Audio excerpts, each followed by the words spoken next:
तज्जयति परम ज्योति समं समस्तैरनन्तपर्यायै दर्पणतल्लिव सकला प्रतिफलति पदार्थमालिका यत्र गुरुवःपान्तनो नित्यं ज्ञानदर्शननायका चारित्रार्णव गंभीरा मोक्षमार्गोपदेशका। अहिंसा परमो धर्म की। परम पूज्य आचार्य भगवंत गुरुदेव श्री विद्यासागर जी मुनिराज की। वर्तमान आचार्य परमेष्ठी श्री समय सागर जी महाराज श्री की। समस्त मुनि संघ की।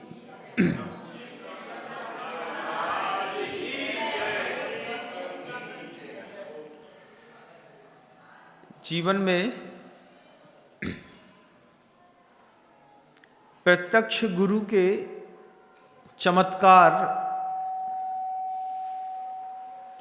अनादिकालीन सर्वविदित हैं। जैन दर्शन में सबसे उच्चतम अवस्था सिद्ध पर्याय, जहाँ पर अव्यबाद सुख मिलता है, होता है, लोग पहुँचते हैं, पुरुषार्थ करते हैं।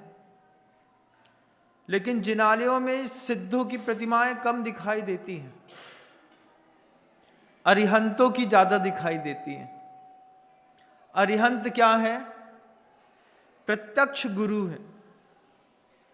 प्रत्यक्ष गुरु जो चमत्कार करता है, प्रत्यक्ष गुरु जो हमारे जीवन में परिवर्तन लाता है, वो पुस्तकों से और ग्रंथों से कभी नहीं मिलता।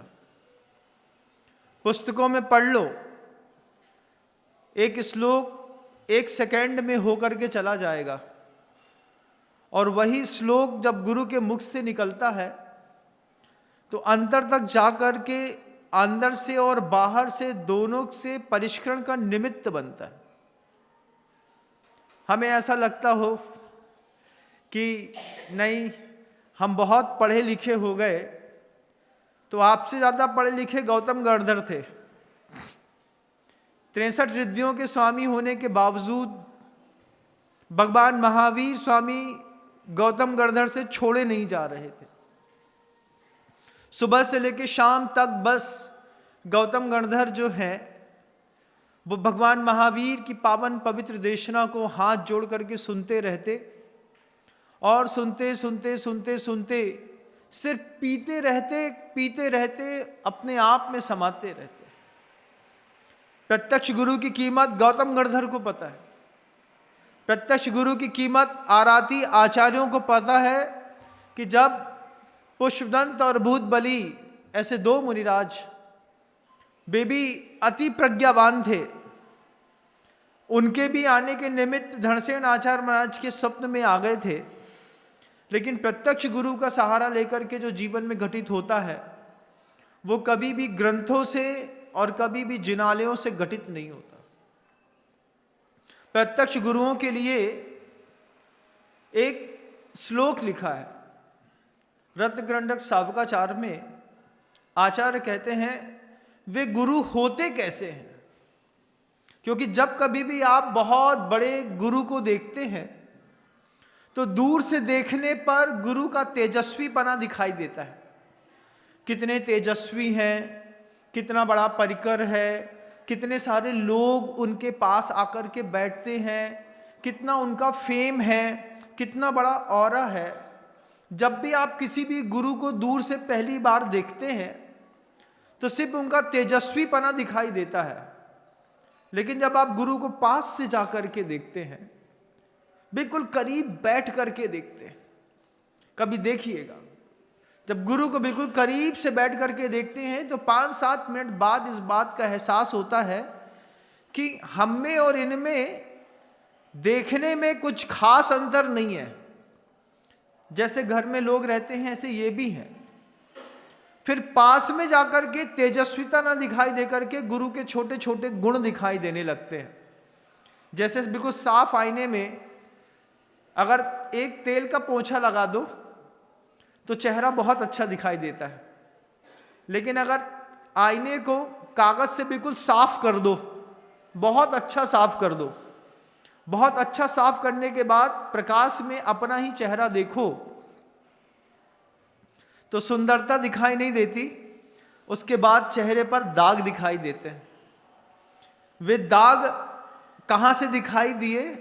वे दाग दिखाई दिए जब बिल्कुल पास में जाकर के साफ सुथरे दर्पण में हमने अपना चेहरा खुद देखा। तो आचार्य कैसे हैं, गुरु के क्या गुण होते हैं पास में जाकर के?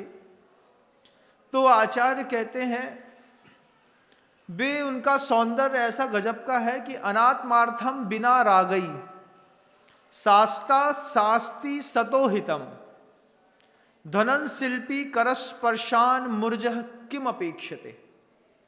गुरु के लिए एक दो पंक्तियां लिखी आचार्य समंतबद्ध स्वामी ने। कैसे हैं गुरु? अनात्मार्थम बिना रागई, तुमको देख करके मुस्कुराते तो हैं लेकिन उनको तुमसे राग नहीं है।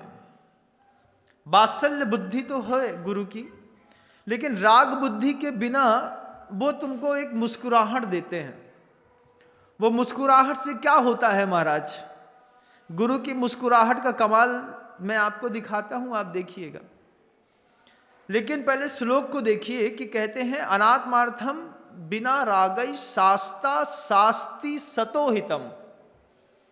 जो गुरु हैं, जो शास्ता हैं, वो सतः हितम भव्य जन के हित के लिए, उनकी मुस्कुराहट भी भव्य जन के हित के लिए, कि तुम मुस्कुराने से भी हमसे अगर जुड़ गए तो हम धीरे धीरे तुम्हारे जीवन में बदलाव लाएंगे। ध्वनन शिल्पी करस्पर्शान मूर्जः किम अपेक्षते। ढोलक है, ढोलक बजाने वाला ढोलक कितनी भी बजाए, लेकिन ढोलक बजाने वाले से कुछ नहीं चाहती, बजाने वाला ढोलक से तो चाहता है। तो गुरु ढोलक के जैसे हैं कि तुम पास में आकर के मुझे बजाओगे या भजोगे तो तुमको मिलेगा, हमको कुछ नहीं मिलेगा। गुरुओं को हम कुछ दे नहीं पाते जीवन में कभी, लेकिन गुरु एक ऐसा गंभीर सागर होते हैं कि हम ना चाहते हुए भी बार बार वहां पर जाते हैं, शीतलता को प्राप्त करते हैं, उनसे निर्देश लेते हैं, उपदेश लेते हैं, और धीरे धीरे हमारे जीवन में एक चमत्कारिक परिवर्तन आता है। आचार्य भगवंत गुरुदेव श्री विद्यासागर जी महाराज जी बुंदेलखंड की वसुंधरा पर पिछले 55 सालों से निरंतर विचरण कर रहे हैं। उन्होंने भले आपने कभी उनको सामने से नहीं देखा हो, लेकिन उन्होंने आपके जीवन में गजब का परिवर्तन लाया। क्या परिवर्तन लाए? पूज्य गुरुदेव की वाणी से, उनके दर्शन से, उनके उद्बोधन से, उनके नाम से। कि आप देखिए, जब कभी भी अपना अतीत याद करके देखेंगे व्यापारी लोग, उनको दिखाई देगा कि दुकान में अगर कोई चोरी का माल लेकर के आया तो आपको खरीदने में कभी संकोच नहीं हुआ।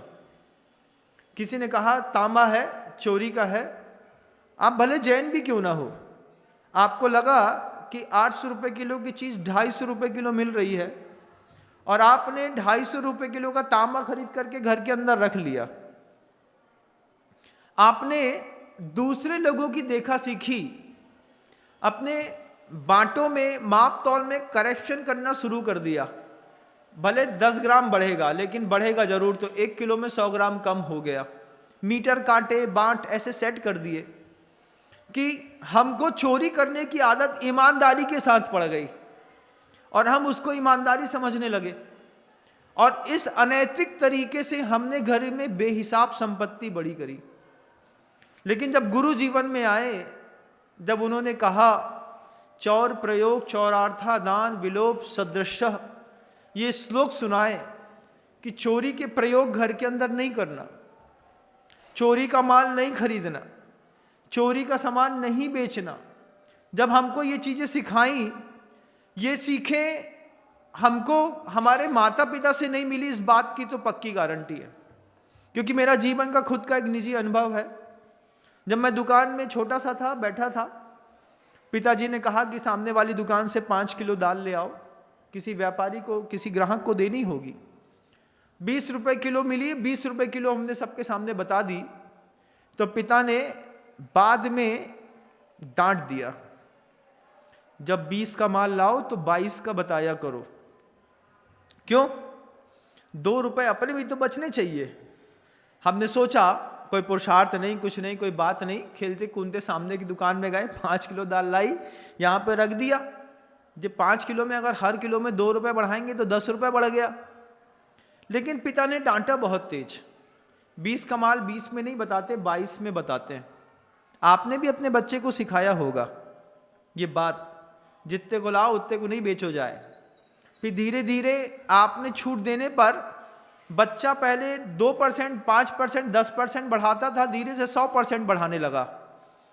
धीरे धीरे छोटे छोटे बच्चे दुकान में प्रयोग करते हैं। मान लीजिए 50 रुपए मीटर का कोई कपड़ा है, वो सीधे 75 रुपए बोल देंगे, 75 रुपए में बोलेंगे और आपकी अनुपस्थिति में बेच करके 75 रुपए खड़े भी कर लेंगे। उसमें से फिर गल्ले में 55 रुपए डाल देंगे और बोलेंगे 20 रुपए तो पापा ने बोली थी 55 को बेचने, अपन ने 75 को बेचो। अपन ने 20 रुपए अंदर रख लिए चुपचाप। ये प्रयोग आप लोगों ने भी किए होंगे अपने अपने घरों में। आज बालमन जीवन होता है ना, तो प्रयोग करता है आदमी। ये चोरी, इसको रोकना आपके पिता की बस की बात नहीं थी, लेकिन गुरु के बस की बात थी। गुरु ने एक बार सिखाया कि चोरी के प्रयोग करने से, चोर के सामान खरीदने से, चोरी का माल बेचने से हिंसा होती है, झूठ होती है, इनसे कपट होती है, पाप लगता है। हमने गुरु की बात मानी। किसी ने आकर के बोला भैया ये 250 रुपये किलो का तांबा है, लेकिन संत समागम के बाद फिर आपने तांबा, कॉपर, फिर आपने पीतल, मेटल नहीं खरीदा। बोले हमने ये काम बंद कर दिया। क्यों बंद कर दिया? हमारे गुरु ने बोला है ये चोरी होती है, हम नहीं करते। घर का अनुभव बहुत बड़े बड़े हैं। फिनिट बेचते थे, फिनाइल बेचते थे, कीड़े मकोड़े मारने के कीटनाशक बेचते थे। एक बार बोला कि ये सब चीज़ों से हिंसा होती है, तो हमने अपने आप को उससे बैकअप किया, कम बैक किया, वापस रोका कि हम ये काम नहीं करेंगे। ये आपके व्यवहारिक जीवन में परिवर्तन कौन लेकर के आया? गुरु लेकर के आए। आपके सांसारिक क्षेत्र में आपको उन्नत बनाने का गुरु ने सूत्र दिया।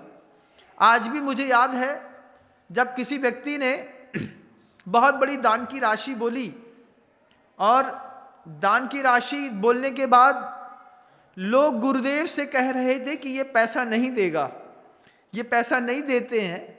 उस वक्त गुरुदेव ने उस व्यक्ति को सिर्फ एक ही बात कही कि मन के क्षेत्र में तुम धर्मात्मा हो कि नहीं मुझे पता नहीं, लेकिन अगर संसार के क्षेत्र में तुम्हें धर्मात्मा हमेशा बना रहना है तो पैसे का लेन देन बिल्कुल साफ सुथरा करना, और देवशास्त्र गुरु का पैसा सबसे पहले देने का प्रयास करना।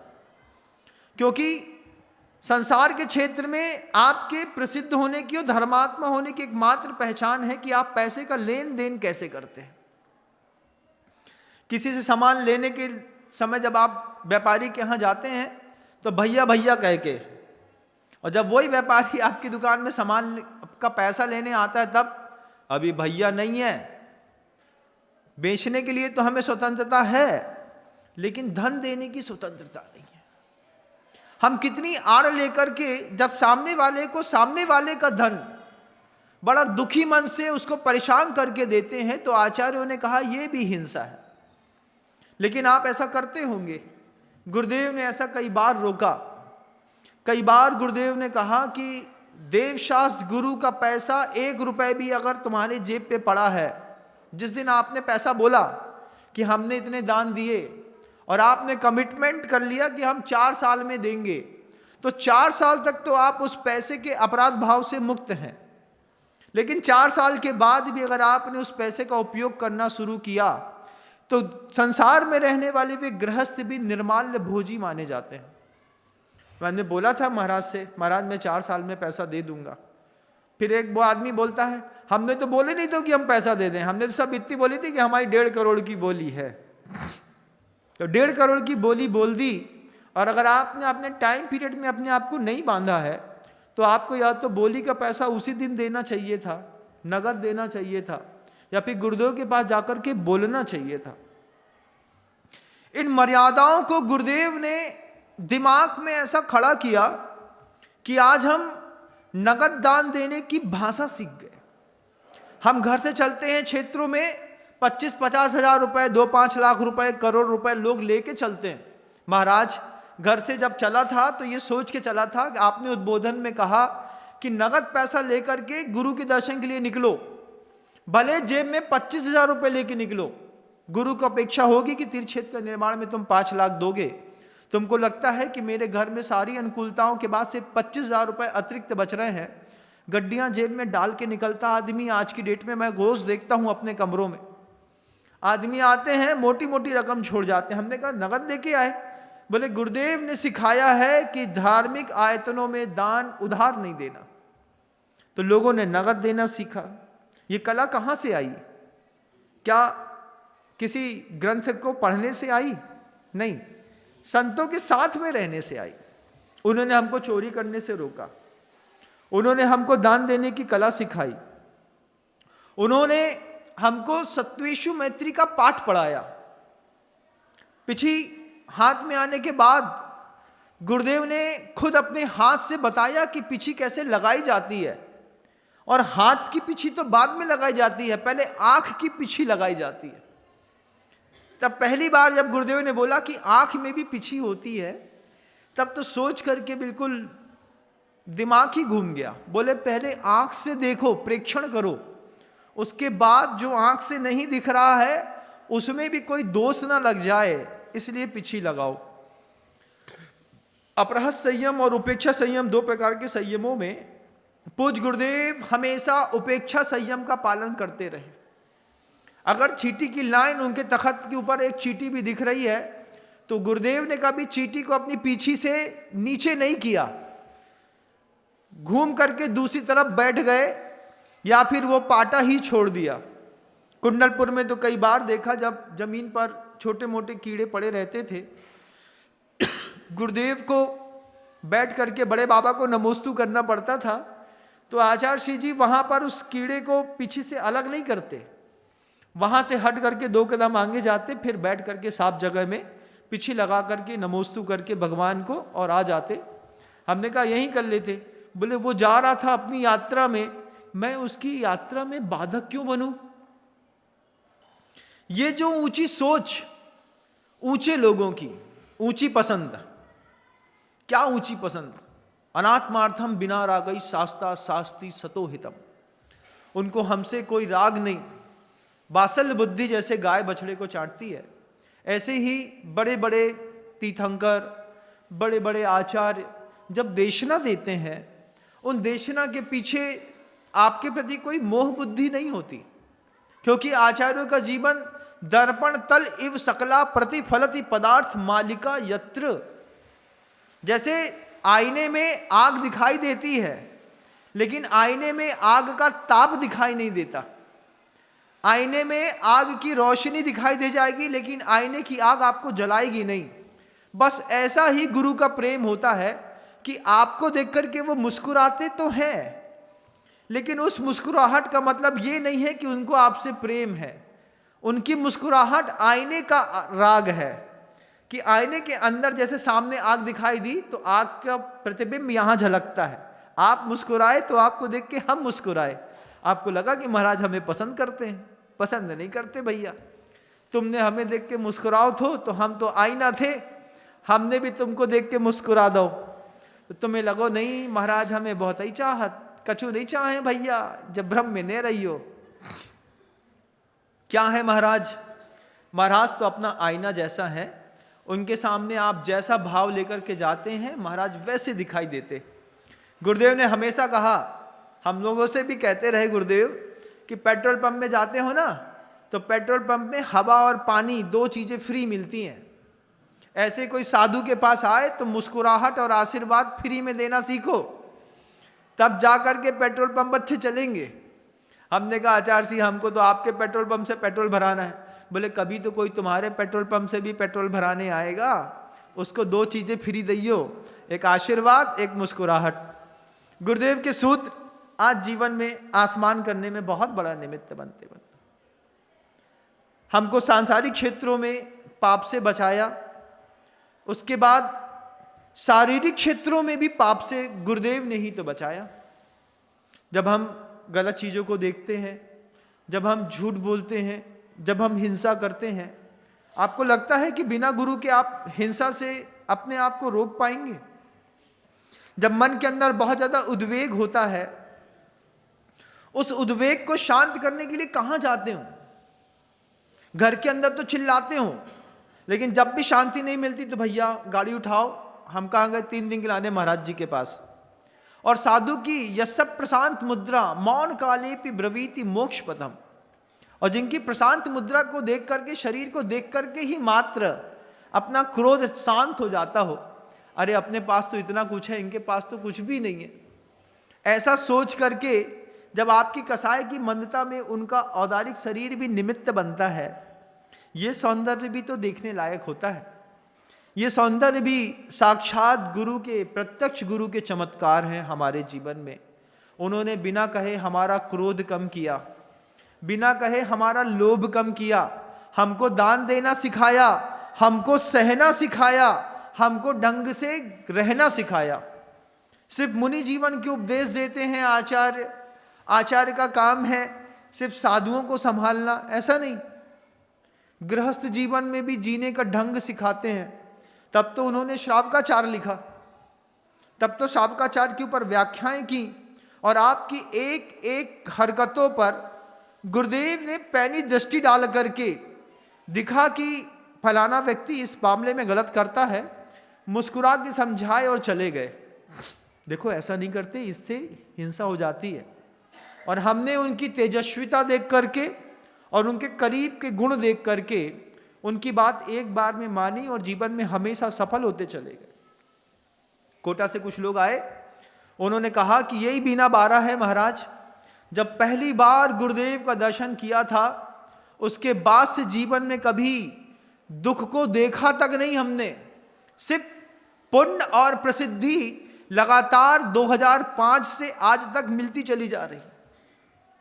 यहां पर आकर के बोले ये बीना बारा मैं इसलिए आया कि मेरी पुण्य की शुरुआत ही गुरुदेव के दर्शन के साथ इसी बीना बारा क्षेत्र में हुई।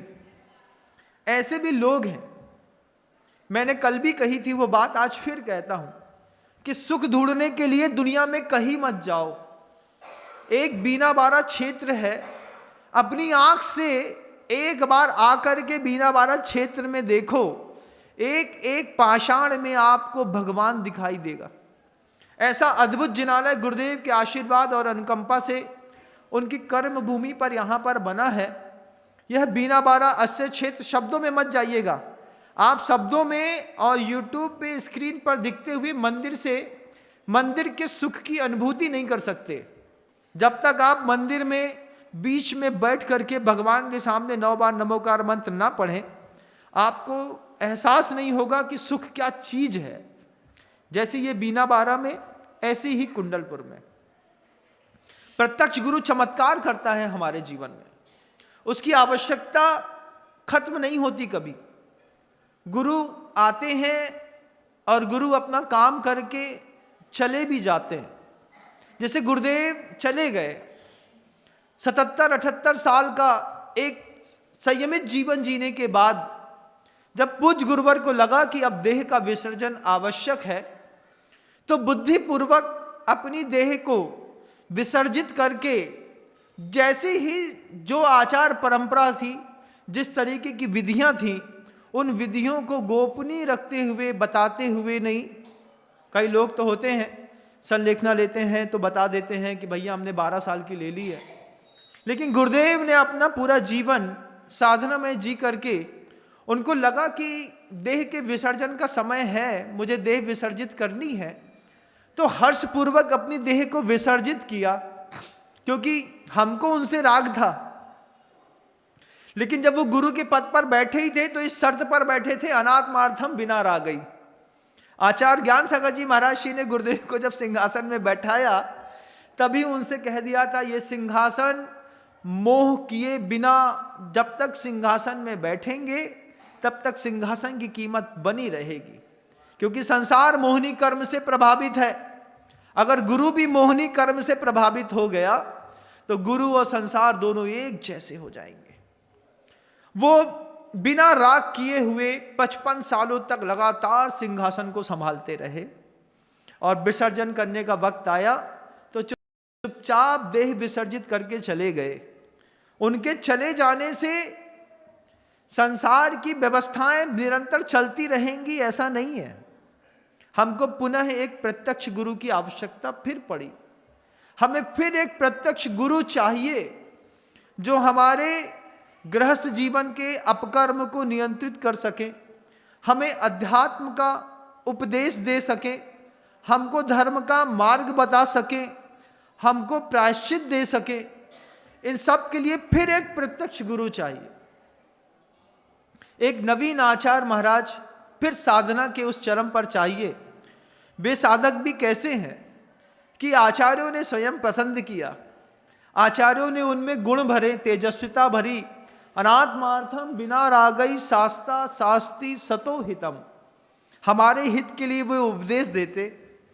और एक ऐसा मौका हम सब के पावन पुण्य से 21 अप्रैल को पुनः कुंडलपुर की उस पावन वसुंधरा पर जब बड़े महाराज श्री समय सागर जी महाराज श्री हम सबको आशीर्वाद दे करके, प्रायश्चित दे करके, हमको प्रत्याख्यान दे करके हमारे उस निर्मल मुनि परंपरा में अपना सहयोग दे करके हमको और पवित्र बनाने में निमित्त बनेंगे, वह अभूतपूर्व अवसर 21 अप्रैल को महावीर जयंती के दिन कुंडलपुर की पावन वसुंधरा पर जब पुनः हमें हमारे गुरुओं से प्रायश्चित और प्रत्याख्यान की वह पावन परंपरा मिलेगी, उसके लिए हम सब आतुर हैं।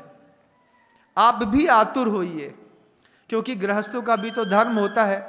लेकिन आप देखिए कि 21 अप्रैल को पुनः जब गृहस्थों को भी प्रायश्चित देने के लिए एक सद्गुरु मिलेंगे, गृहस्थों को भी प्रत्याख्यान देने के लिए, व्रत देने के लिए, संयम देने के लिए, उनको पाप मुक्त करने के लिए गुरु को हमारी आवश्यकता नहीं है, हमको गुरु की आवश्यकता है। हमें चाहिए, क्योंकि अगर हम अपने मन से प्रायश्चित लेने लगे तो हमारा नरक पक्का है। एक जीवित गुरु के सामने बैठ करके उनके सामने अपना मुख से अपना पाप बोलना पड़ता है।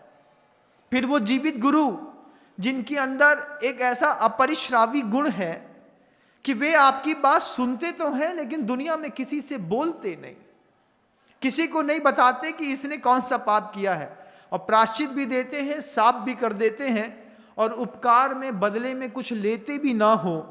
ऐसे महान गुरु हम सबको पुनः 21 अप्रैल को महावीर जयंती के दिन हमने भी ऐसा सुना है कि बड़े महाराज श्री समय सागर जी महाराज श्री हम लोगों को प्रायश्चित और प्रत्याख्यान के लिए अपना मानस बना रहे हैं। हम लोगों ने तो वैसे भी बहुत पूर्व से बड़े महाराज श्री की भक्ति करी है। उनको पिता तो पिता होते हैं, उनको हम लोगों ने परम पिता हमेशा से माना है, क्योंकि आचार्य भगवंत ने भी दीक्षा देने के बाद सबसे पहले बड़े महाराज श्री के पास ही भेज करके स्वाध्याय, ध्यान, अध्ययन, अध्यात्म, चर्या, चारित्र, इन सब की जानकारियों के लिए बड़े महाराज श्री ने हम सब के लिए हमेशा पुरुषार्थ किया, मेहनत करी। बिल्कुल भी ऐसा महसूस भी नहीं होता है कि आचार्य महाराज नहीं है। लगता है कि जैसे गुरुदेव थे ऐसे ही बस बड़े महाराज श्री हमें अपना स्वीकार कर लें, ये बोल दे कि हाँ, आशीर्वाद दे हाथ उठा करके और कह दें कि हाँ मैंने तुम्हें स्वीकार किया है, क्योंकि गुरु ने तुम्हें स्वीकार किया था तो मैंने भी स्वीकार कर लिया। ये भी हमारा और आपके सौभाग्य की बात है। हमको वहाँ जाकर के इतने बड़े गुरुओं के पास प्रार्थना करनी पड़ती है।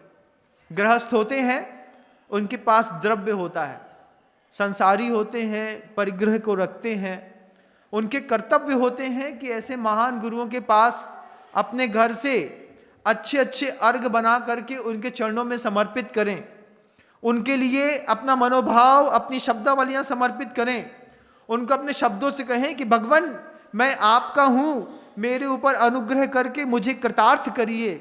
ऐसे शब्दों से बड़े बड़े आचार्यों की सेवा करी जाती है बंधु। हम लोग भी जब पूज्य गुरुदेव के साथ रहते थे तो बार बार इन्हीं वाचनिक शब्दों से गुरुदेव की वैयावृत्ति करके अपने आप को धन्य महसूस करते थे। ये भी एक कौशल है। हो सकता है आपने कभी सीखा ना हो सकता है आपको किसी ने बताया ना हो।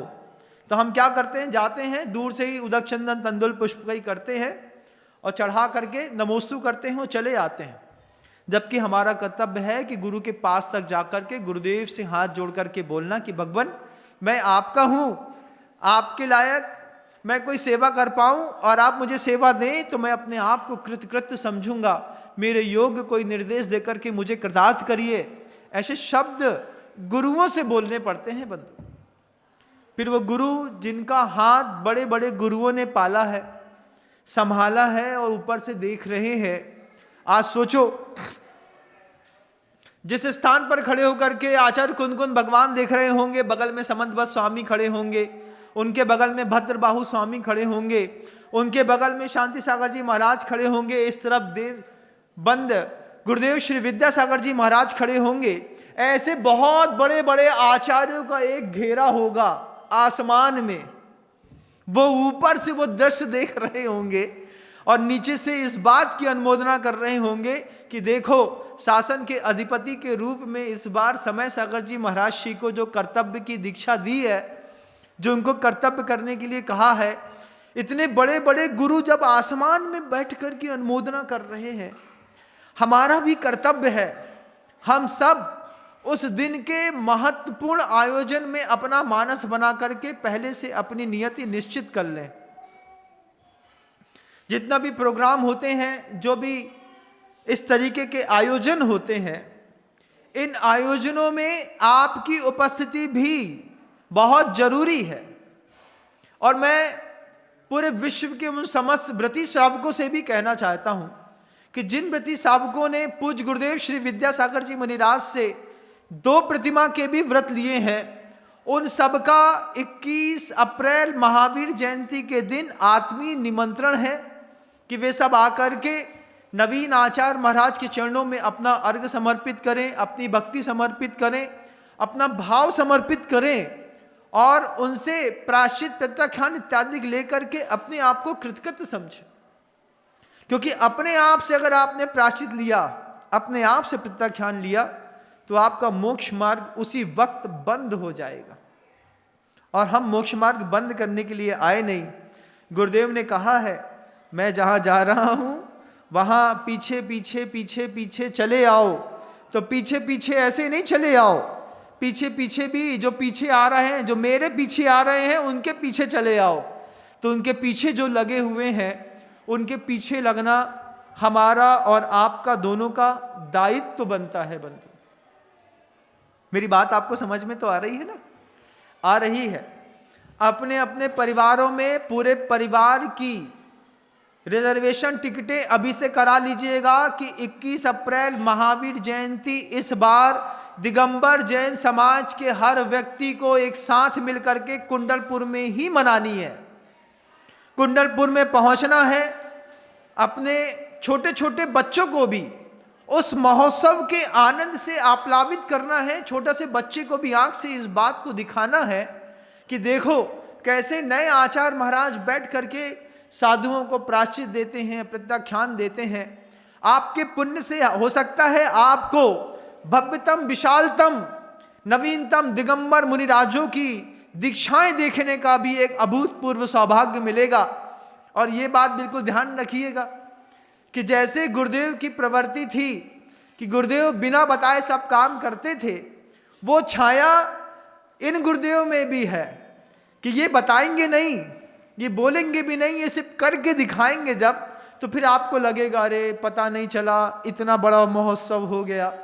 तो मैं तो पहले से आपको आगाज और आवाज दे रहा हूं, पूर्व बोध की कीमत गुरुदेव ने हमेशा बताई, तो मैं आपसे फिर कहना चाहता हूं कि 21 अप्रैल को दुनिया में कहीं भी रहो, विदेशों में भी रहो, तो अभी समय है कि 21 अप्रैल को हम सिर्फ कुंडलपुर में रहेंगे। आपके भोजन की, छाया की, पानी की, आवास की समुचित व्यवस्थाएं दादा वीरेश जी सेठ और उनकी पूरी टीम कमेटी वहां पर बैठ करके कर रही है। वे इस आयोजन को आकार देने में सुबह से लेकर शाम तक पुरुषार्थ कर रहे हैं। लेकिन आपका ये बड़ा सौभाग्य होगा कि आप अपनी आंख से इस महानतम आयोजन को देख पाएं। इस आयोजन को देखने के लिए सोचिए, निर्यापक मुनि श्री वीर सागर जी महाराज श्री 4 छुल्लक महाराज जी को साथ में लेकर के 1000 किलोमीटर से रोज चल रहे हैं। पूना से वो कुंडलपुर आ रहे हैं पैदल। सुबह 12-14, शाम को 12-14 जब चलते रहेंगे, अनवरत चलते रहेंगे, तब वो 18-19 अप्रैल तक कुंडलपुर के बड़े बाबा के पास पहुंच पाएंगे। उनसे बोला कि बड़े महाराज जी आप बहुत दूर हैं, वहीं रहिए। तो उन्होंने एक ही बात कही कि जब तीर्थंकर के रूप में बड़े महाराज श्री विराजमान हो रहे हैं और ये दृश्य अगर मैं अपनी आंख से ना देख पाऊं तो मेरा मुनि होना बेकार है। ऐसा कह करके बड़े महाराज श्री वीर सागर जी महाराज श्री 1000 किलोमीटर से आ रहे हैं। उत्कृष्ट सागर जी महाराज श्री की सेवा, सुरक्षा, रक्षा और उनके संयम की परिपालना के लिए बड़े भारी मन से मुनि श्री विशाल सागर जी महाराज श्री वहां पर रुके। आंख से आंसू कमरे में बहता रहा। उन्होंने कहा कि मुझे भी कुंडलपुर के बड़े बाबा के दर्शन करने हैं, मुझे भी वहां पर जाना है। लेकिन गुरुदेव के वे शब्द याद में आ गए बस कि किसी ना किसी को तो कर्तव्य पथ पर बैठ करके अपने कर्तव्य करने पड़ते हैं। और मुनि श्री विशाल सागर जी महाराज श्री बड़े भारी मन से पूना पे रुके। अकेले रुका नहीं जा रहा था, तो वीर सागर जी महाराज श्री ने धवल सागर जी महाराज श्री को रोका कि देखो विशाल सागर जी महाराज जी का सहयोग करते हुए आप धर्म की प्रभावना करो। मैं 1000 किलोमीटर होकर के वापिस आता हूं यहीं पर। 1000 किलोमीटर आना, एक दिन का महोत्सव देखना, फिर वापिस 1000 किलोमीटर चले जाना। उस महोत्सव की कीमत तो पैर में पड़े हुए फूलों से पूछो, जो इतनी भरी गर्मी में साधुओं के पैरों में पड़ते चले जा रहे हैं। लोग अनवरत चलते चले जा रहे हैं। हर साधु के मन के अंदर उमंग है। मुनि श्री प्रमाण सागर जी महाराज श्री झारखंड कहाँ सम्मेद शिखर जी में थे। धीरे धीरे चलते चलते चलते 800-850 किलोमीटर पार करके वे भी कुंडलपुर पधार रहे हैं।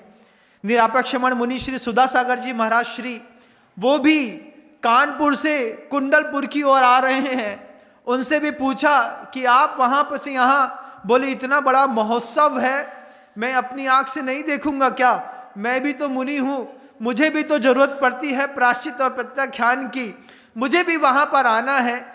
और बड़े से बड़े और छोटा से छोटा साधु, सबका मुख सिर्फ एक जगह है, कुंडलपुर के बड़े बाबा, जहां पर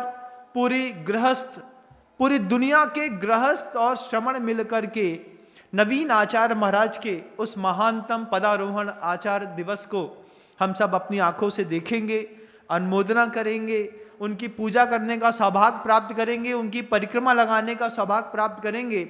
मानसिक, वाचनिक और शारीरिक जैसी भी वैयवृत्ति हम उनकी कर पाए, ये हमारा सौभाग्य है, उनका नहीं।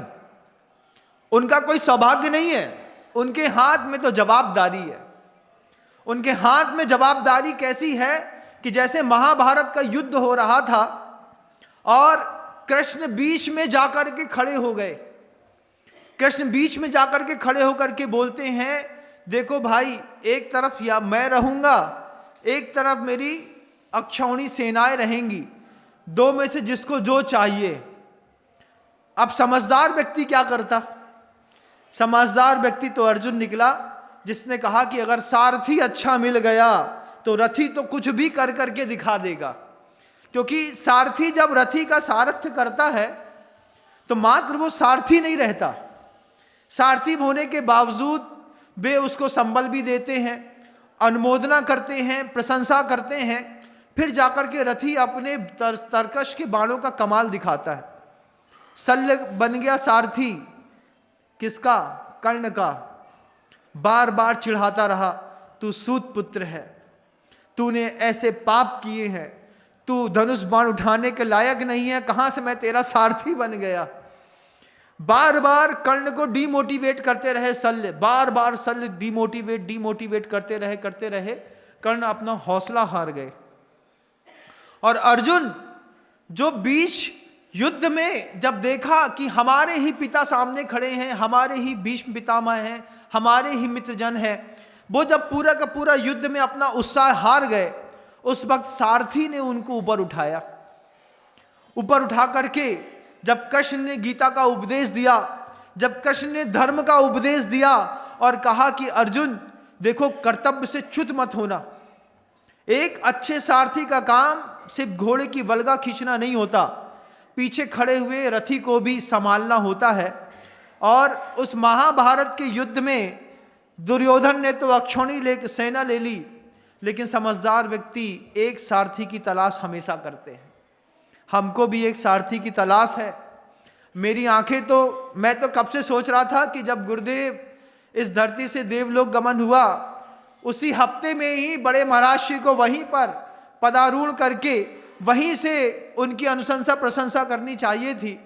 लेकिन बड़े महाराज श्री का भाव था कि कुंडलपुर के बड़े बाबा पूज्य गुरुदेव की कर्मस्थली है, वहीं पर रह करके पहले सबका समायोजन कर लेते हैं, सबको बुला लेते हैं, सबको बैठा लेते हैं। बड़े महाराज श्री उस पर भी तैयार नहीं हुए और कई निर्यापक मुनि राज्यों ने मिल करके बड़े महाराज जी को मनाया, तैयार किया। और फिर इस भाव के साथ कि कुंडलपुर में एक बृहद महोत्सव करके आप सब मिल करके, हम सब मिल करके, इसमें मैं भी शामिल हूं और आप भी शामिल हैं। आप शामिल हैं कि नहीं? आपको भी शामिल होना है। दुनिया का कोई भी कार्यक्रम हो स्थगित, सिर्फ एक कार्यक्रम है। और कब आना है? बोले 21 अप्रैल को। अरे नहीं महाराज, कम से कम 15-16 अप्रैल से पहुंचना शुरू कर देना। 15 अप्रैल 16 अप्रैल से पहुंचो। पता नहीं कौन से दिन कौन सी बात आपको नहीं देखने मिल जाए, कोई नया अतिशय, कोई नई बात, कोई नए ब्रह्मचारी, नए महाराज, सब देखना है, सब चीज जाननी है, सब चीज समझनी है। तो मैं तो ऐसा समझता हूं कि जनता अपना बहाव का रुख, अपना प्रभाव सब 15-16 अप्रैल से दिखाना शुरू करेगी और 25 अप्रैल तक 10 दिवसीय ऐसा भव्यतम कार्यक्रम होगा। उसकी विस्तृत रूपरेखा मुझे अभी ज्ञात नहीं है, लेकिन मैं तो अनुमान लगाता हूं, अनुमान से ही बताता हूं भैया। और हमारी बात में सत्यता होती नहीं तो हम बोलते भी नहीं। हम तो यहाँ बैठे हैं, हमको थोड़ी पता वहाँ क्या होने वाला है। लेकिन अनुमान ऐसा जबरदस्त है कि वैश्विक इतिहास में इतना बड़ा कार्यक्रम आपने कभी अपनी आंख से नहीं देखा होगा, जो इस बार आप 21 अप्रैल को कुंडलपुर महोत्सव में देखने के लिए जाएंगे, जब समय सागर जी महाराज श्री आचार्य पद पर उस सिंहासन पर बैठ करके हमारी नेत्रों के सुख का निमित्त बनेंगे। अभी आंखें तरस गई, उस खाली सिंहासन को देखते हैं तो आंख से आंसू आता है। वो दुख का आता है। जिस दिन इस आंख से हर्ष का आंसू आएगा कि उसी सिंहासन पर जहां पीछे भारत का नक्शा बना रहता था, मातृभाषा लिखी रहती थी, हिंदी लिखी रहती थी, हथकरघा बना रहता था, उसी सिंहासन पर जब हम नए महाराज को देखेंगे, तब हमारी आंखों को इस बात की संतुष्टि होगी कि 1 महीने से, 1.25 महीने से, 2 महीने से जो आंखें तरस रही थी उस खाली सिंहासन को देख करके रो रही थी, आज हर्ष से हम फिर एक बार आंसू बहाएंगे कि हमें हमारा नया अधिनायक, शासन नायक मिल गया। ये हमारे सौभाग्य की बात है। आपको तो तड़पन भी नहीं हो रही होगी, हो रही क्या? होनी चाहिए कि जब तक आचार्य नहीं मिलेंगे तब तक मोक्ष मार्ग नहीं चलेगा। गृहस्थों का भी लिंग होता है, गृहस्थों का भी मोक्ष मार्ग होता है। उस मोक्ष मार्ग के शासन नायक भी आचार्य परमेष्ठी होते हैं। जब बिलछानी गिर जाएगी हाथ से तो प्रायश्चित कहाँ जाके मांगोगे? हमारे पास आके? नहीं महाराज, आचार्य महाराज चाहिए। जब पत्नी का कभी मान लीजिए डीएनसी करानी पड़ेगी, कभी एबॉर्शन हो गया, कभी पेट में कोई बच्चा खराब हो गया, तो संगी पंचेंद्रियों की जो जीव की दोष लगे हैं उसका प्रायश्चित हम कहाँ मांगेंगे? हम कहाँ मांगेंगे जब हम बोलेंगे कि हमने साधु को आहार देते देते अशुद्ध भोजन करा दिया, हमारी अशुद्धि हो गई मंदिरों में, हम कहाँ किससे प्रायश्चित मांगेंगे? और पाप मुक्त नहीं होगे तो संसार में फंसे रहोगे। आपको भी एक नए आचार्य महाराज की जरूरत, और सारे संत समाज को भी नए आचार्य महाराज की जरूरत। महाराज जी ने बड़ी कृपा करी, समता सागर जी महाराज श्री ने तैयार किया लोगों को, बार बार सबको बुलाया, प्रेम से हाथ फेरा, समझाया भैया ऐसा, भैया ऐसा, भैया ऐसा, और एक बड़े मंतव्य के साथ बुरी ताल ठोक करके जो उन्होंने वहां से चंद्रगिरी से देशना दी, उस देशना को सुन करके अभिभूत हो गया। जब महाराज श्री ने कहा संग एक है और एक रहेगा, लोगों के मन के अंदर जो भ्रांतियां हैं वे सिर्फ भ्रांतियां मात्र हैं बंधुओं, ऐसा कुछ भी नहीं है। मात्र एक शासन अधिपति समय सागर जी महाराज श्री ऊपर गए हुए अनंत आचार्यों की कृपा से, उनके आशीर्वाद से हम सब के लिए दायित्व निर्वाहन का वो भार स्वीकार कर रहे हैं। हम सबका महान पुण्य का उदय है। वह अवसर 21 अप्रैल का महावीर जयंती के दिन आप अपने घरों में 18 तारीख को महावीर जयंती मना लो, चाहो तो 24 तारीख को घर पहुंच के मना लेना। 2 दिन बाद भी हम भगवान महावीर स्वामी की प्रभावना का जुलूस निकाल सकते हैं, लेकिन इस 21 अप्रैल की महावीर जयंती छोटा से छोटा बच्चा हो या बड़ा से बड़ा वृद्ध हो, जो जैन कुल में आया है, जैन शासन के जिसने दर्शन किए हैं, पूजन की हैं, क्षेत्रों की वंदना की हैं, आप सभी महानुभावों का एक बृहद आत्मीय निमंत्रण है। आप सभी पधारिए, हम सब मिलकर के महोत्सव करें, पुण्यवर्धन करें, अपना धर्म लाभ लें, ऐसी भावना रखता हुआ अभी शब्दों को विराम देता हूँ। कल फिर प्रयास करूँगा। गुरुदेव श्री विद्यासागर जी महाराज।